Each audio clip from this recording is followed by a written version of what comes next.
is approaching an hour, so I don't want to take up too much. But just for a few more questions, you kind of nailed it there. But what do you think the reason was for the war going on so long? So you just said that. What was there?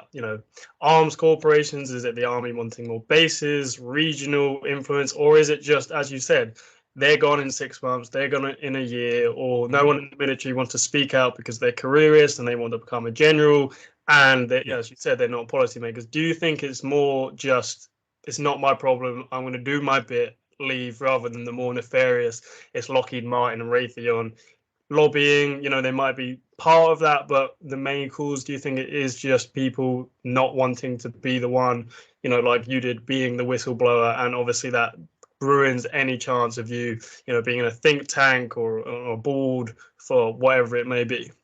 It's all of that. It's all of that. It's all of that, and it couldn't function without having all those levels to it and all those reasons behind it. And certainly, the money was massive. Again, $300 million a day we were spending on this war for 20 years.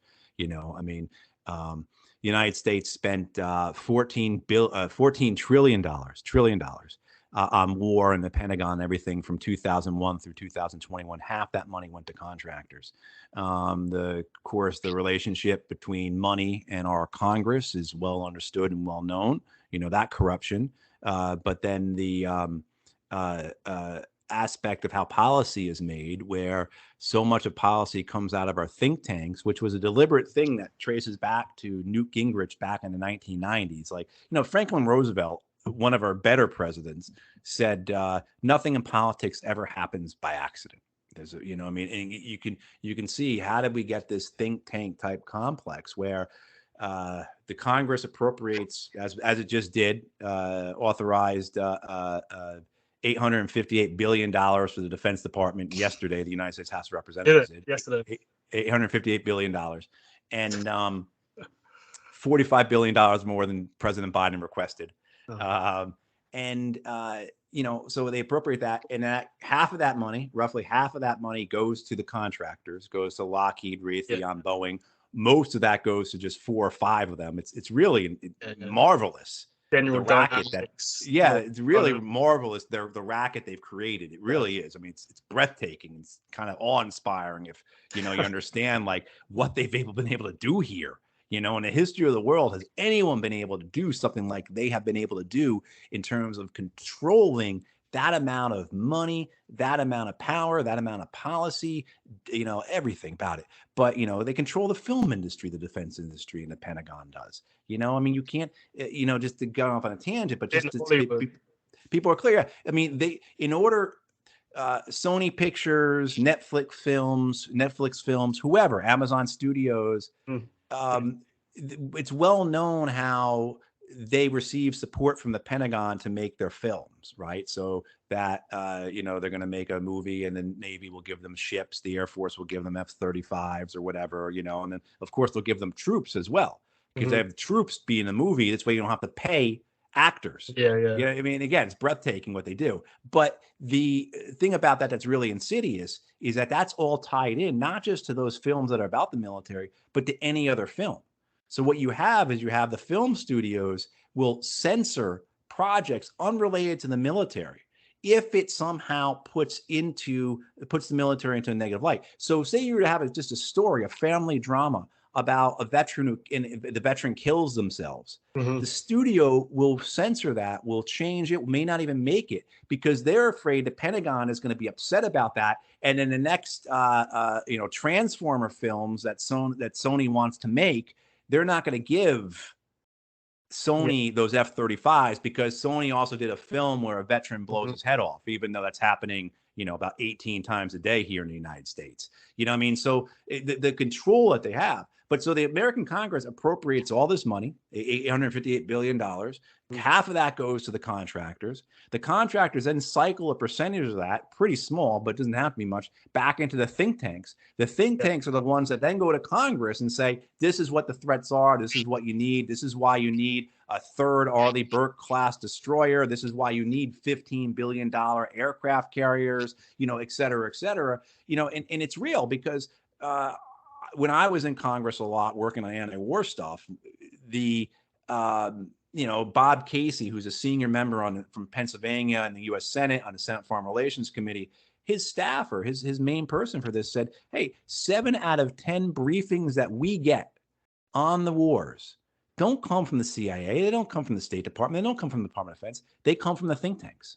So the very think tanks that are funded by, not only that, the American government also funds these think tanks. Along right? with I mean, so you have the Pentagon, right? Yeah. So banks. Yeah, I actually did do a video on this. Went through RUSI in Britain. You have the Atlantic. Yep. Say the Council Relations. Yep. And, all the other ones, and every single one, same people, same arms corporations, same tech companies, same corporations, same banks, same governments, and the Atlantic Council is actually funded by NATO itself as well. Exactly. Yep. And you're just like, how can you read that and think, well, most people wouldn't know, but like RUSI did like a glossy piece about BAE Systems, the biggest arms corporation in the UK and in Europe. And BAE is so happy with it, they even post on their Twitter, like, thanks RUSI for, this great piece on how BAE Systems is a good employer or whatever it was. Right. But, and the people that, we had example I always think about that is an organization called the New American Foundation, which wrote this they presented themselves as being like authorities on drone warfare and that they were very neutral on it and objective. And they wrote this piece basically agreeing that the American drone strikes were not killing civilians, did all this investigation and everything else and presenting it to Congress and everything. And it turns out, of course, that they received millions of dollars from the State Department. But what you have then is you have the other side of this is the people that populate the top tiers of the Department of Defense, that populate the top tiers of the State Department, like Anthony Blinken, Secretary of State. Where are they coming out of? They're coming out of either the defense industries. The Secretary of Defense, Lloyd Austin, was on the board of directors for Raytheon. But you have a guy like Tony Blinken, our Secretary of State. What was he doing before he went back into the government during the Trump administration? He was running a organization called West Exec, which is a consulting firm, which is, they're not lobbyists. It's like this really shady thing. But what were they doing? They were doing arms deals. That's what they were doing. And they were doing not just for the American government, they were doing arms deals with UAE. And, Bahrain and other places that are, so all of that gets back to this idea of how does this war get prolonged? It's the money, but there's also the politics of it. There's a hubris of it. There's the megalomania of it. There's a racism involved. Certainly you would never see it in writing, but you would be among these generals and these strategists, if you will, these self-stylized strategists, these civilians, and the idea that those people could defeat us, that those people could cause us to have a stain on an empire. Again, not stated outright, but it's there. But the megalomania, the hubris, the desire to see the world as a game of risk, and like we have to have more parts of the map in our color than the other people do, whoever the other people are, all those things. And then what you have, I really do think that the Obama administration with the Afghan war, that they were following the Nixon strategy getting out of Vietnam. Basically pull out, have a decent interval occur, and then when the collapse occurs, you blame it on the Vietnamese, you blame it on the Afghans. That's what the Obama administration wanted. So I think what the Obama administration wanted to do in 2009, escalate the war, show that the Democrats were better war fighters than the Republicans were, win the good war. Remember, George Bush abandoned this war to go fight his war in Iraq. Well, Obama came in, he won the good war. So we're going to escalate, we're going to surge, we're going to do this counterinsurgency nonsense. It's all going to be a big hooray, and it's going to look great. And the media is on board with us, so they'll say whatever they want. We want them to. And then what happens is as they're drawing down American forces in 2013, 2014, well, the war in Syria gets to the point where the Islamic State takes a lot of Western Iraq. And of course, in the summer of 2014, they take Mosul. And the Republicans and conservative Democrats say this is because Obama pulled the troops out of Iraq, which is completely untrue. It's because the American government through the CIA and the military were supporting the Islamic State and other groups in Syria, hoping that they would only go west and not go east back into Iraq, which is where most of them came from. This idea that some invisible line in the sand between a literal line in the sand between Syria and Iraq, the Islamic State and other groups like them were not going to cross back over, that we could manipulate, we could use them, this Frankenstein's monster, for our own purposes in deposing Assad. I mean, that's clear now. I mean, I think, if anyone has any questions about that, I'm more than happy to talk to them, because it is very clear. Statements from President Obama, statements from President Biden about this, from John Kerry, very clear that was the strategy.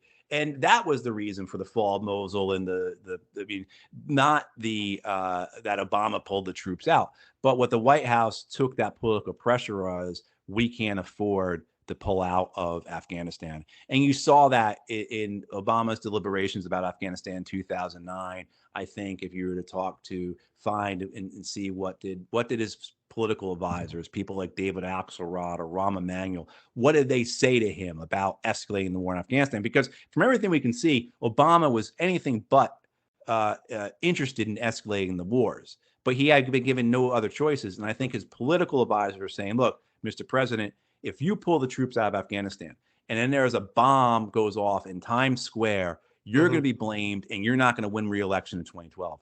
And I think the same thing occurs then in 2013, 2014, as the Islamic State is taking over large chunks of Iraq, all of the north and all of the west, basically. His political advisor is saying, you cannot go forward with this drawdown, with this pull out from Afghanistan, because you're going to be blamed, because they all knew the Taliban were going to win. I mean, all the estimates were that as soon as we leave, the Taliban are going to take over. They're just hoping to get that decent interval again, right? Where we can blame it on the Afghans. So it was good as long as we were there, then the Afghans messed it up, just like what the American government did with the Vietnamese, right? It was fine through 73. And then the North Vietnamese were polite enough to wait till 75 to take Saigon, right? They had a decency to do that, for Kissinger and Nixon. So, I think there's all of those things, right, that tie into why this war went on for so long. And without, I think, even one element of that, the war couldn't have been sustained.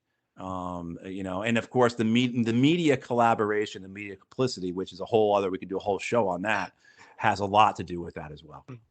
I will honestly, just last couple of questions. You did that sort of why it carried on.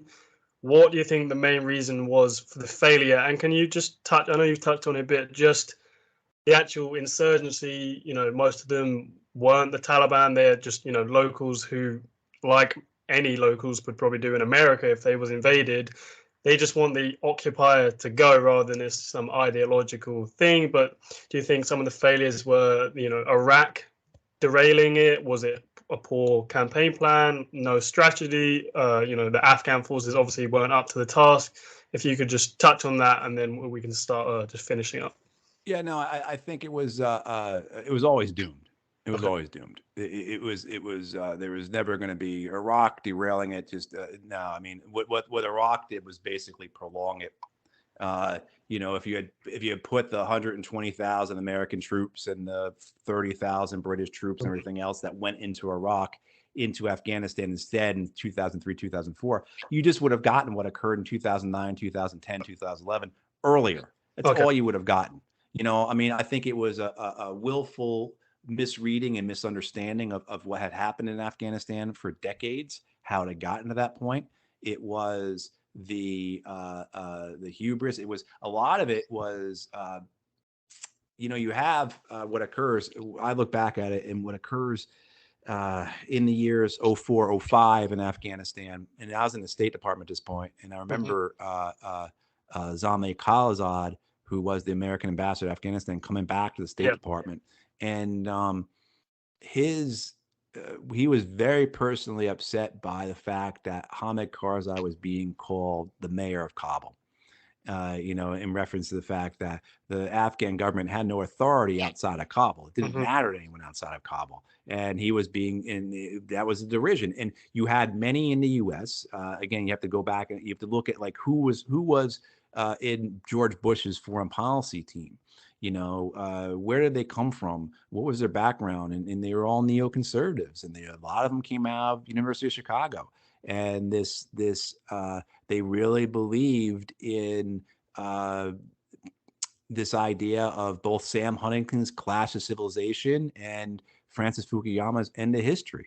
And they really believed that American liberal democracy, as we had it, even with all its corruption and profit taking and everything else, was the pinnacle of history. and that our mission was to spread that to others. And Mm-hmm. these are the people that were in George Bush's, these people like Paul Wolfowitz, who was the Deputy Secretary of Defense. He really believed that. I don't think his boss, Don Rumsfeld, really believed it too much, but certainly people like Wolfowitz did. And so this idea that somehow the NATO project, the Western project in Afghanistan was failing was an affront, and it had to be addressed. And so that's why you start seeing in 2005 a NATO expansion in Afghanistan. The Americans don't expand. So it starts basically in the north and goes clockwise. And kind of every country had their own part of Afghanistan. Yeah. The Americans at that point were in the east. So it went counterclockwise. So by the time it gets to the Americans, their world expands around 2007, 2008. And the Americans do start expanding their presence. But everywhere you have where you have a Pashtun population, you see a desire for support or help from the Taliban. And so this idea that the Taliban, who had fled to Pakistan, and we should all remember that the Taliban offered to surrender after 9/11, after the American entry into Afghanistan, they offered to surrender and they were rebuffed. The American government had no interest in surrender. The American government wanted victory. In the wake of 9/11, that was the political imperative for the American government, was victory. The idea of surrender negotiations, no, that just didn't fit into what the White House message was and would never be. So you have this, what you start seeing in 2004, 2005, 2006, people say the Taliban came back in the country. My estimation, and what others, particularly say a guy like Anand Gopal will say, and if you talk to the Taliban themselves, will say is they're pulled back in. So again, go back to the story I told about Gul Sherzai, the warlord who had been part in Kandahar. Well, now he's back in Kandahar. He's setting his drug fields back up. But not only he's got his militias and everything else, he also has American commandos at his beck and call. And so he starts using them to rub out his competition, to rub out his rivals, consolidate his power. And, you also have had this war. Again, it's 2001. The war's been going on. A lot of people don't realize that by the time the Soviets invade in December of 79, 100,000 people have already been killed in the fighting in Afghanistan. This wasn't a war that started because the Soviets invaded in December of 79. It's a war that had already been going on. The Soviets intervened in it. So you've had this war that's been going on since the late 70s, and now it's 2001. So 20 some odd years of war that had turned into a civil war that, again, as we said earlier, was genocidal. And there was revenge taking that was going on that was backed by the American government. So you have revenge taking occurring throughout the country. And then you have an occupation on top of that, and the return of the warlords, all these things. And that's why you hear that, no, the Taliban didn't come back in. They were pulled back in. And they found support among the population, and this continues all throughout this victimization, particularly the war in the south of the country and in the east of the country. Azmat Khan, in her reporting, she has found that the average family in Helmand province lost 10 people over those 20 years, 10 people in the average family killed during the war, most of them from airstrikes, right? So where do you think those folks' sentiment were? If they hated the Taliban before, well, at least, so there's all this stuff that populates this failure, and then of course you have the money that's pouring in. Who do we have?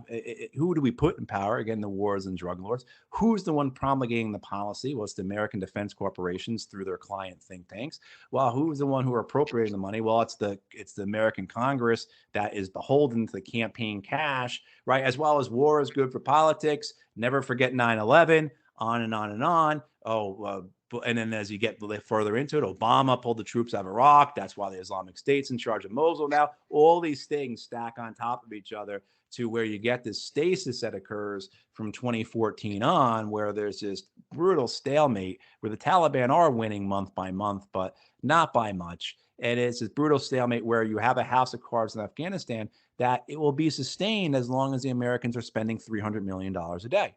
And this is how it all lasts for so long. And again, the banditry, the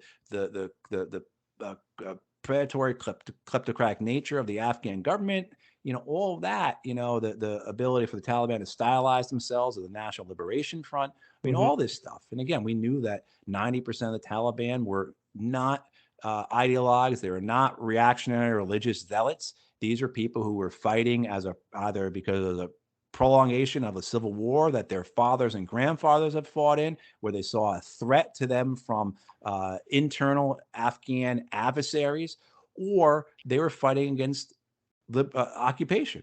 And we over and over again there were evidence of that. And certainly too, if you had any understanding of how the Taliban actually operated, what their order of battle looked like, as we called it, you would see that that's how it was. But there was because there was the victory narrative, there was a narrative of good versus evil, all those things.